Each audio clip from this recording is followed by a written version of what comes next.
Breaking tonight, a new twist in the scandal over White House security. The House Oversight Committee today held a hearing into the recent breach involving a man with a knife who managed to jump the White House fence and made it all the way into the White House, into the East Room.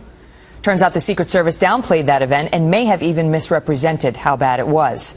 Then late today, we learned that separately, a convict with a gun on him was able to get into an elevator with President Obama during his visit to the CDC in Atlanta a couple of weeks ago. Congressman Chaffetz questioned the head of the Secret Service today about whether she briefed the president on one or more of these incidents. What percentage of the time do you inform the president if his personal security has been breached? I would say in proximity to the incident. No, I asked you what percentage of the time do you inform the president if his personal security has in any way, shape, or form been breached? Percent of the time, 100% of the time, we would advise the president. You would advise the president? Yes. In calendar year 2014, how many times has that happened? I have not briefed him, with the exception of one occasion, for the September 19th incident. So the only time you've briefed the president on perimeter security, the president's personal security, the first family's security has been one time in 2014. That's correct. Utah Congressman Jason Chaffetz is with me now. Congressman, and so I assume you were trying to establish that she neglected to inform him he was in a locked box with a man who's a convicted felon holding a gun on him.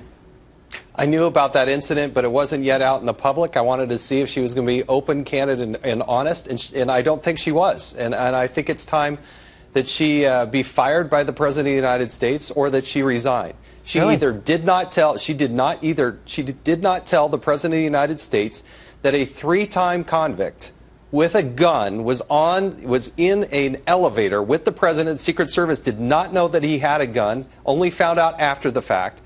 And that since that incident happened literally 2 weeks ago today, she either did not tell the president, which she should have done, or she did tell the president and lied to Congress. You can't have it both ways. The White House advance team's got some responsibility for that as well, I assume. Has she demonstrated an incompetence? Can we fairly lay it all on this woman? Look, she was hired originally as the chief of staff and then promoted to become the director more than a year ago because there's a severe morale problem here that has not been turned around. The protocol is lacking, the training is just not happening, and leadership is really questionable. She has not turned this agency around, and this is an agency that can never, ever, ever make a mistake, and yet they're happening faster than we can even name them. Right? That's exactly right. Congressman, thank you. Joining Thanks, me now. Ben.